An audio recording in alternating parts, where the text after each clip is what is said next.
Let's talk fruitcake. Come on in, welcome to my home. Today we are going to talk fruitcake. Now, wait a minute. I know some of you are thinking it's way too early to be talking about Christmas again. However, I'm going to tell you, if you want some of the best fruitcake that you can have, you're going to have to plan early. Because what happens with fruitcake is, if you like fruitcake, which some of you do not. In fact, there are people already clicking away from this video because they despise fruitcake. And part of that is because this is not fruitcake. I'm not even 100% certain that that is fruit. I mean, have you ever seen fruit in day-glow colors? Probably not. What it is a lot of fruitcakes are made with that candied artificial fruit, and a lot of fruitcakes are super sweet, and all they have a taste of is heavy sweetness and spices. That's okay. I mean, if you like that, that's wonderful. But if you don't like this, the fruitcake that we are going to start is a soaked fruitcake, and this soaks for quite a while. In fact, it soaks in a couple stages. That's why we are doing this now. So you're asking, well, why, how, what, this whole fruitcake thing makes no sense. Well, sort of does. If you think back to all those Christmas carols that you've heard, and everybody's like, bring us some figgy pudding. Well, figgy pudding, they think, and I have links down below in the description, they think might be the link to fruitcake and Christmas. At Christmas time, the English, or other people, the holiday time, Yule, that sort of thing, they would make figgy pudding. Figgy pudding, if you are an American, is more like a bread kind of thing than a pudding. And it has a lot to do with what puddings were actually thought of. And so a lot of puddings are thick like breads. Yeah. So then that becomes the whole, hey, it's a fruit. You can put other things in there. Fruit is good. Christmas fruitcake. Ta-da! That's a way condensed version of that. Like I said, there are links down below in the description which goes into way more detail of that. But fruitcake is also one of those things that people preserve. And if you're wondering how they preserve it with alcohol. Generally 40 proof or above. And so when I was researching this recipe, I was looking at the different kind of alcohols that you can use, because the recipe is listed down below, and the recipe quantities are listed down below, and that's where this gets sort of interesting, because there are so many different variables in fruitcake. And I'm going to tell you right now, going into this, use the fruit in fruitcake that you like. The fruits that I have listed down below are for my mom, because those are the fruits that she likes in fruitcake. So, and I'm doing this fruitcake for her, realistically. So I went with that. But the other parts of this, which I hadn't even done before, hadn't even heard of before, were added to it from the different research. But let's talk about this.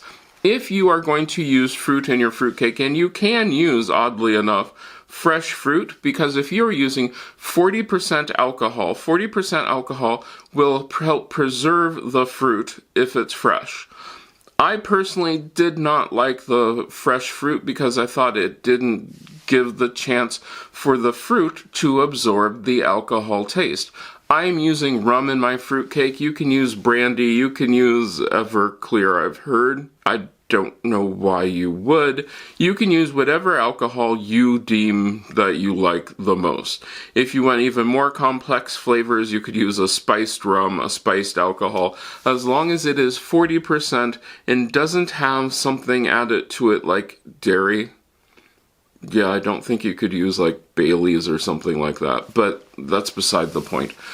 Let's get into this, because this is a really easy thing to do, and you want to start it now, because we are going to soak this fruit for 5 months, approximately 5 months, so that way the fruit can absorb the alcohol, which is why I went with dried fruit. The dried fruit really does absorb the alcohol better than fresh fruit. It would sort of make sense. Now, if you're wanting the fruit to keep more of the fruit taste, I personally found that the fruit that was the fresh fruit did keep more of the fruit taste. However, I didn't like the texture of it. So I'm willing to give up some of that fruity taste for the texture, but either way, no matter how you do it, it's going to absorb the taste of the alcohol that you are using. So that's the next thing we have to talk about. We have to talk about how expensive it is to make a fruitcake. Straight off, I'm going to tell you that this fruitcake is expensive.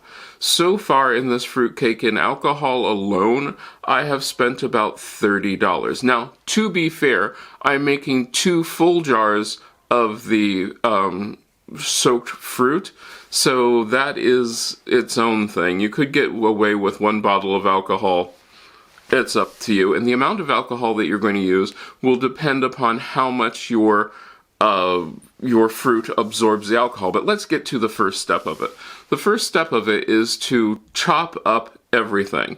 You want to chop these things up into smaller pieces so that way when they're soaking and that sort of stuff, you don't have to worry about that.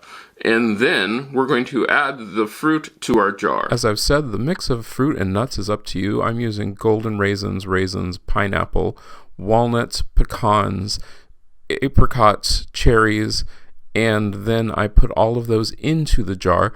The ingredients are listed down below. Once that's in the jar, we add our alcohol. You want to only have 2/3 of the jar full, and then you'll empty all the alcohol into the jar. Pretty easy so far, right? You've got your fruit in the jar. Then there was the other thing which I hadn't heard of, and you can do this in many different ways. This is what I found worked for me, was candied peel. That you will find in most fruit cakes. You will find that there is some sort of citrus. My citrus also, like you saw, there's the pineapple in there. It's in there. The citrus will get, but the taste that I liked the most was orange. I did not like the dried oranges in there, but peel was good. So what I have is I have candied orange peel, which is super, super easy to make.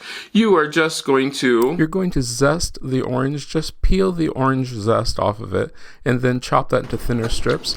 Then following the directions, you're going to simmer this for 20 minutes, take it off the heat, and then let it dry on a rack for about 15 minutes. Stir it in sugar, and you're ready.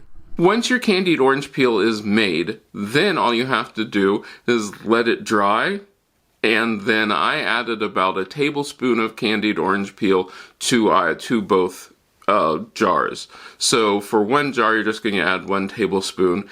I'm telling you right now, do this in phases. So what I did is I filled up the jars with the alcohol that I had on hand, which I am using golden rum. You use what you want to use. And that's where this also becomes sort of expensive.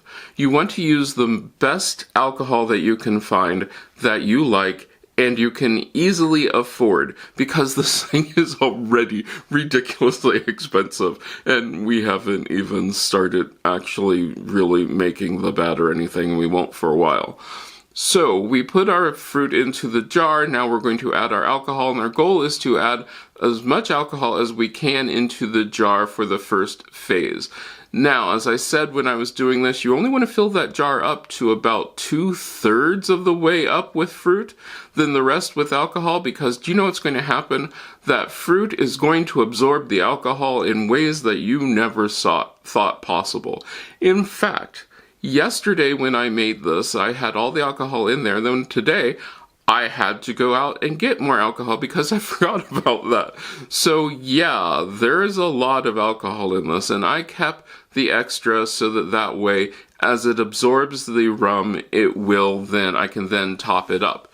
And then I make sure to shake the jars. So far, so good, right? So now we have this simple thing where all I have to do now is for the next 4 months, 5 months, about once a week I will go through, shake the jar, top it up with rum if I need to, and then just wait. This is the easy part. And if you're wondering if the fruit will go rancid, if something will go wrong, no, like I said before, and like all the links down in the description will show you, if you're using 40% alcohol, it will help preserve it. And the fruit is already dried, which then once again helps keep it preserved. So you are going at this with a very easy way of going. Just keep it in a cool, dark place, shake it once a week, and in that amount of time, we will have our fruit done.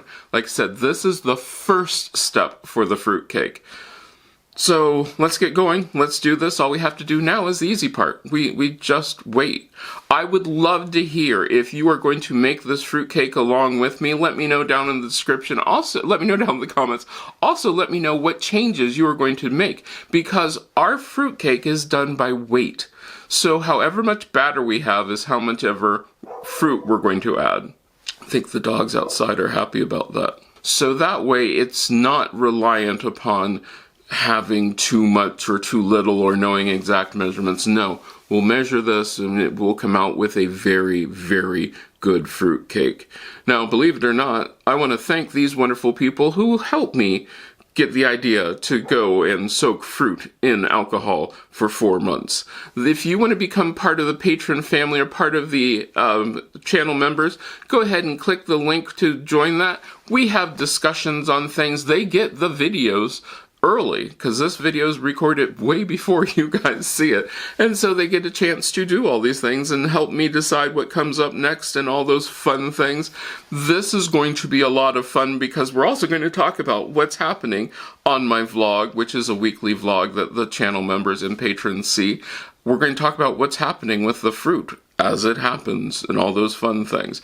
But I hope you enjoyed this. Let me know down in the comments if you are going to try this, and I hope I get to see you again the next time you stop by.